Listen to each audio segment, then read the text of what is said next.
Jeedimetla industrials area దగ్గర ఉన్నాం మనం ఇప్పుడు. హిల్ట్ పీ పాలసీతోని ప్రభుత్వం వేలం వేస్తాము అని చెప్తున్న భూములు ఉన్నాయి కదా, అవి ఇందులో కూడా కొన్ని ఉన్నాయి. దగ్గర దగ్గర 900 ఎకరాలు జీడిమెట్లలో ఐడెంటిఫై చేసింది ప్రభుత్వం. ఇక్కడ నుంచి ఇండస్ట్రీస్ని ఓఆర్ఆర్ అవతలకి తీసుకొని పోతాము అని చెప్తున్నారు. అయితే ఇక్కడ ఉన్నటువంటి వాటిని దగ్గర దగ్గర ఎస్ఆర్ఓ వాల్యూలో 30%తోనే వేలం వేస్తాము అనే దాని మీదనే ఇప్పుడు ప్రభుత్వాన్ని ప్రతిపక్షాలు కావచ్చు, ఇక్కడ ఉన్నటువంటి వాళ్ళు కావచ్చు, అందరూ ప్రశ్నిస్తున్నారు. సో ఈ విజువల్స్ చూడండి ఒకసారి మీరు, దాంట్లో చాలా క్లారిటీగా అర్థమవుతుంది. తెలంగాణను దోచుకుంటున్న దండుపాల్యం ముఠా అని, అట్లనే హిల్ట్ పీ అసలు దాంట్లో ఉన్నటువంటి స్కామ్ ఏంది, రాహుల్ గాంధీ గారు కూడా దీని మీద అంటే నిన్న మొన్న BRS party working president KTR ఒక లెటర్ రాసిరు రాహుల్ గాంధీ గారికి, మీరు సైలెంట్గా ఉంటే కనుక దీంట్లో మీకు భాగస్వామ్యం ఉంది అనుకోవాల్సి వస్తుంది అని. సో దాన్ని ఇండికేట్ చేస్తున్నట్లుగా Rahul Gandhi are you partner in this mega health P policy scheme అనేది ఒకటి. అట్లనే ఇక్కడ ఉన్నటువంటి మార్కెట్ రేట్ ధరనేమో 100 కోట్లు ఉంటే కాంగ్రెస్ ఏమో 5 కోట్లకి అమ్ముతుంది. ఇంత అగ్గువకి ఎందుకు అమ్ముకుంటున్నారు అనే దాని మీద వీళ్ళు పట్టుకున్నటువంటి ప్లకార్డులు అన్నిట్లలో కూడా చాలా క్లారిటీగా అసలు ఎందుకోసమని ఇంత తక్కువ ధరకి వేలం వేయాల్సినటువంటి పరిస్థితి వస్తుంది అనే దాన్ని ఇండికేట్ చేసేలాగా వాళ్ళు ఒక ప్లకార్డులు పట్టుకోవడం జరిగింది. అసలు ఏంది ఏమనుకుంటున్నారు వీళ్ళతో కూడా కొంతమందితో మాట్లాడించే ప్రయత్నం చేద్దాము.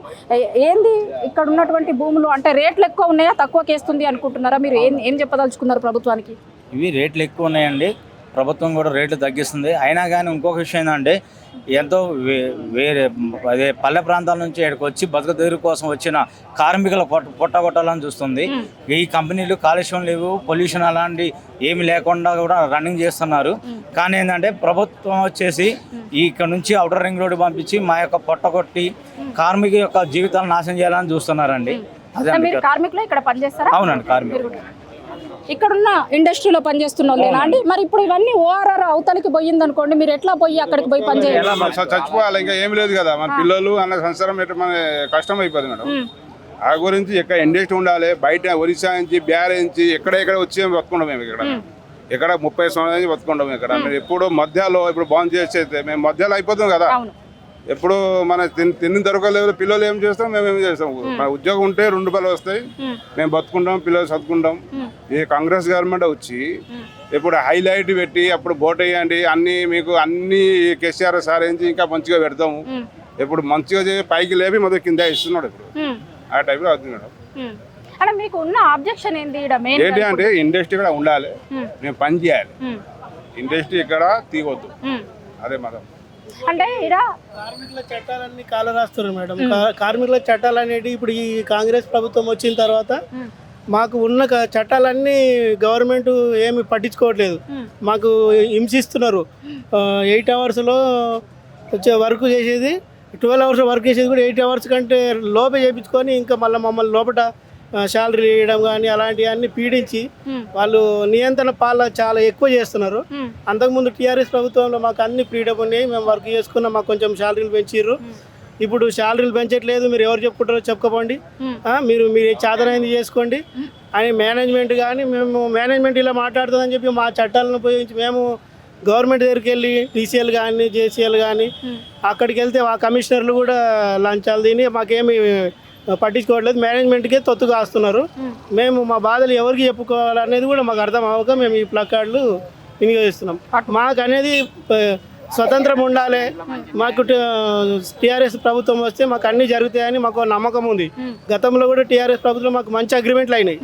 ఈ ప్రభుత్వంలో అగ్రిమెంట్లు లేవు కదా, ఉన్న జీతాలకే మీకు ఎక్కువ, మీకు ఇదే ఎక్కువ, మీరు చేసుకుంటే చేసుకోండి లేకపోతే వెళ్ళిపోండి, మీరు ఎవరు చెప్పుకుంటారో చెప్పుకోండి అన్న దగ్గర కేంద్ర ప్రభుత్వం అట్లే ఉంది, మన రాష్ట్ర ప్రభుత్వం అట్లనే ఉంది. ఇంకా మేము ఎవరికి చెప్పాలి?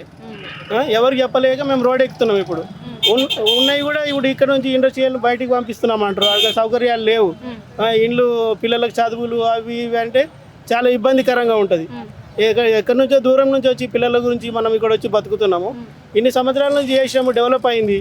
ఇప్పుడు వచ్చేసి కొత్త టెక్నాలజీలు పెట్టేసి ఆ టెక్నాలజీ ఉపయోగించుకొని మీరు అవసరం లేదని నిర్దాక్షిణ్యంగా వాళ్ళు తొలగించాలని ప్లానింగ్ చేస్తున్నారు. అంటే ఇక్కడ పొల్యూషన్ అయింది, మొత్తము పొల్యూషన్ అయిన ఏరియానే మేము బయటకు తీసుకుపోయేస్తున్నాం కదా, జనాలు ఇంకా సంతోషించాలి కదా, ఎందుకు వ్యతిరేకిస్తారు? పొలిటికల్ పార్టీలే వ్యతిరేకిస్తున్నాయి అని అంటున్నారు. పొల్యూషన్ గత 10 సంవత్సరాల నాడు మేము ఇక్కడ పనిచేసాము, ఇక్కడ ఉన్నాము. అప్పటి పోల్చుకుంటే పొల్యూషన్ ఇంటర్మీడియట్ డ్రగ్స్ అన్ని బయటికి వెళ్ళిపోయినాయి. ఓన్లీ ఫార్మా ఉన్నాయి ఇప్పుడు ఇందులో. ఈ ఏరియా ఉన్నదంతా ఫార్ములేషన్ తప్ప ఇంటర్మీడియట్ డ్రగ్స్ ఉంటే పొల్యూషన్ ఉంటుందని మాకు కూడా తెలుసు. అవి వెళ్ళిపోయినా కానీ ఇప్పుడు మళ్ళీ దౌర్జన్యం చేసి వీళ్ళని తీసుకుపోయి ఎక్కడో వేసేద్దాము అన్న ప్లానింగ్లో పొల్యూషన్ అయితే ఏం లేదు ఇక్కడ. అది ఒట్టి అబద్ధం చెప్తున్నారు వాళ్ళు. ఎందుకంటే కార్మికులు పొట్టగొట్టాలనే ఉద్దేశంతోనే ఇది ఇక కాంట్రాక్ట్ బేసిక్తో పని చేయించుకోవాలి. వీళ్ళని ఎత్తి చెప్పినట్టు వినాలి. మాకు ఒక్క మాట ఎదురు చెప్పొద్దు. వాళ్ళకి ఏదైనా ప్రాబ్లం వచ్చినా పట్టించుకోవట్లేదు గవర్నమెంట్. వీళ్ళు కంపెనీ వాళ్ళు కూడా ఏం తీసుకుపోయి బయట పడేస్తారు, హాస్పిటల్లో పడేస్తారు. ఇంకా అంతే వెళ్ళిపోతారు, మాకు సంబంధం లేదు, ఆయనకి మీరు చూసుకోవాలి, లేకపోతే తీసుకుపోయి ఇంటికి తీసుకుపోండి అన్నట్టు మాట్లాడుతున్నారు. మీరు చెప్పండి, మీరేమో చెప్పదలుచుకున్నారు కదా, ఏం చెప్తారు? ఇప్పుడు ఇన్ని సంవత్సరాల నుంచి ఇక్కడ ఉంది మేడం. మేము ఇంతకుముందు ఎప్పటి నుంచి ఉన్నాం. ఇదంతా ఒకప్పుడు ఈ బీఆర్ఎస్ గవర్నమెంట్ రాకముందు ఈ ఏరియా మొత్తం పొల్యూషన్ ఉండటం వల్ల ఇక్కడ వాటర్ మొత్తం కలర్ మారింది.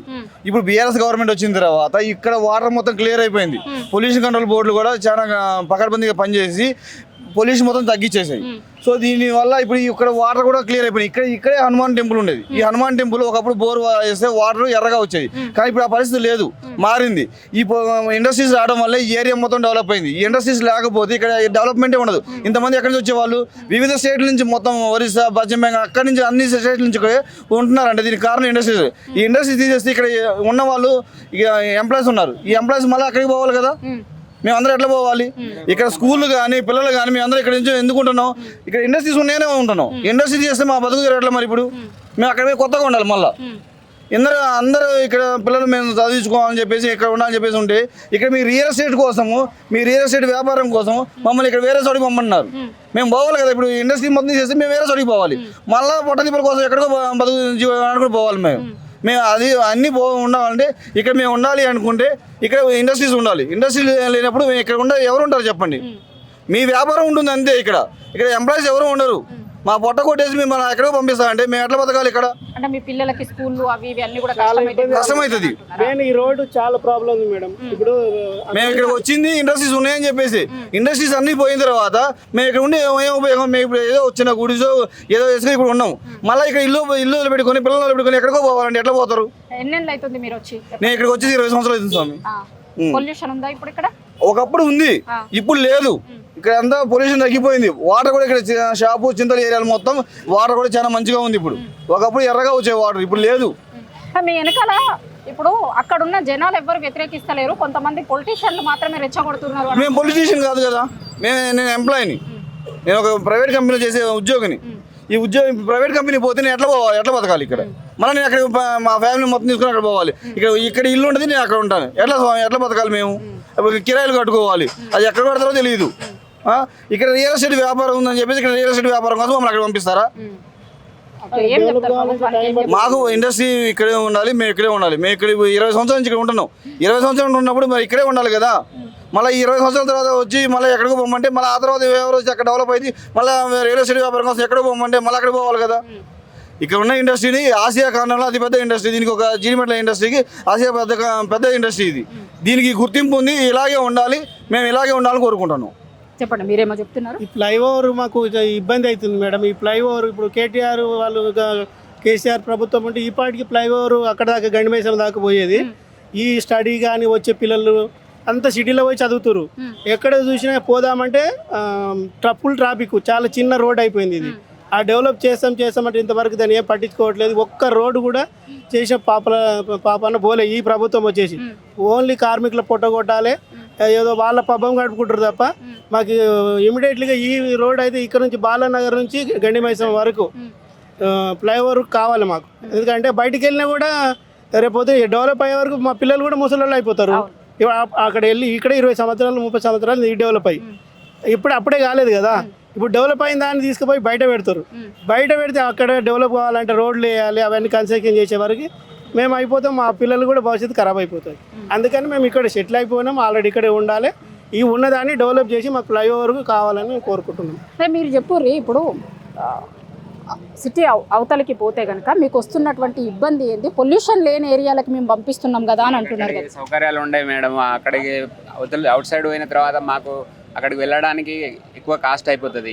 ఇక్కడ అంటే మేము ఏదో ఇక్కడ కిరాయి రెంట్లో ఉంటాము, అన్ని అవైలబిలిటీ ఉంటాయి. అక్కడ రింగ్ రోడ్ అవతలకి వెళ్ళిన తర్వాత మేము లివింగ్ కాస్ట్ ఎక్కువ అయిపోతుంది, మాకు ట్రాన్స్పోర్టింగ్ ఎక్కువ అయిపోతుంది, చాలా ప్రాబ్లమ్స్ ఫేస్ చేయాల్సి వస్తుంది. మా పిల్లలకి ఈ స్కూల్ అన్ని ఇక్కడే ఉంటాయి, అక్కడికి వెళ్ళాలంటే అక్కడ నుంచి ఇక్కడికి రావడానికి చాలా ట్రాన్స్పోర్టింగ్ ఎక్కువ అయిపోతుంది, ఇబ్బందులు ఎదుర్కొంటాము. అందు గురించని మేము ఇండస్ట్రీస్ ఇక్కడే ఉండాలి, మేము కార్మికులము ఇక్కడే పనిచేసి ఇక్కడే పైగా రిటైర్మెంట్ అయిపోవాలి, మంచిగా ఉండాలని మేము కోరుకుంటున్నాము. అదే బీఆర్ఎస్ గవర్నమెంట్ ఉన్నప్పుడు మాకు అన్ని సౌకర్యంగా ఉండేది, అంత బాగుండేది. ఇప్పుడు ఈ కాంగ్రెస్ గవర్నమెంట్ వచ్చిన తర్వాత అంతా కరప్షన్ చేస్తుంది, మొత్తం ఎక్కడ ఏ పని చేయకుండా. ఇప్పుడు వచ్చిన 2.5 సంవత్సరంలో వాళ్ళు ఏ మాత్రం డెవలప్మెంట్ చేయలేదు కదా, ఉన్నాయి కూడా సరిగా చేయట్లేదు. చెక్ డ్యామ్లు ఎక్కడెక్కడో పేల్చేస్తున్నారంట, కాళేశ్వరం అంటారు, అదంటారు ఇదంటారు, ఎక్కడా లేదు. ఇసుక స్కామ్ చేస్తున్నారు, మొత్తం స్కామ్ చేస్తున్నారు, స్కామ్లతోటే బతుకుతున్నారు వాళ్ళు. ఎవరికి ₹1 ఇచ్చింది లేదు, ఏం చేసింది లేదు. అదే బీఆర్ఎస్ గవర్నమెంట్లో చాలా చాలా డెవలప్మెంట్ చేశారు, ఫ్లైఓవర్స్ కట్టారు, సిటీ ఎంతో అభివృద్ధి చేశారు. అందు గురించే ఇక్కడ మనం అన్ని ఎమ్మెల్యేలు గెలుచుకోగలిగినాం. అదే కాంగ్రెస్కి ఒక ఎమ్మెల్యే కూడా రాలేదు ఇక్కడ. అంటే డెవలప్మెంట్ ఉంటేనే కదా మేడం గెలిచేది. అందు గురించనే మళ్ళీ బీఆర్ఎస్ గవర్నమెంట్ రావాలని మేము కార్మికుల తరఫున మేము కొట్లాడుతున్నాం. Thank you. అంటే మీ వెనకాల ఎవరైనా ఉన్నారా అండి? పొలిటికల్ పార్టీలు వీటిని చేపిస్తున్నాయి అని కూడా కొంతమంది అధికార పార్టీ నుంచి అంటున్నారు కదా. మేమందరం కార్మికుల కోసం పనిచేసుకొని బతికేటోళ్ళం తప్పితే మా వెనక ఎవరు లేరు. మాకు బతుకు తిరిగిపోతుందనే ఉద్దేశంతో మేము రోడ్డు మీదకి వచ్చినాం తప్పితే మా వెనక ఎటువంటి నాయకులు ఎవరు లేరు. ఏం చెప్పదలిచారు మీరు ప్రభుత్వానికి? మీ డిమాండ్ ఏంటి? ఇండస్ట్రియల్ ఏరియా ఇక్కడే ఉండాలి, ఇక్కడే ఉంటేనే బతకగలుగుతాం మేము అనేది మా ఉద్దేశం. ఇంకేం కోరుకోవట్లేదు. మేము ఇండస్ట్రియల్ ఏరియా ఉంటేనే మేము బతకగలుగుతాం, కానీ ఇండస్ట్రియల్ ఏరియా ఎక్కడికో పోతే మేము మళ్ళీ పట్టు చేత పట్టుకొని అక్కడ మళ్ళీ పోలేము. ఇక్కడ ఉంటేనే మేము ఏదైనా బతకగలుగుతాం అనే ఉద్దేశంతో మేము. ఎట్లా అనిపిస్తుంది మీకు కాంగ్రెస్ పార్టీ 2 ఏళ్ల పాలనని కూడా చూసినప్పుడు ఏమనిపిస్తుంది? ఎట్లా ఏళ్ళ పాలన అభివృద్ధి అయితే ఏం లేదు, ఓన్లీ పాతవి కూడా కంటిన్యూ కూడా ఏం చేయట్లేదు. ఈ గవర్నమెంట్ వచ్చిన తర్వాత కొత్తగా చేసిందంటూ ఏం లేదు. కార్మికులకైతే మాత్రం అన్యాయం జరుగుతుంది.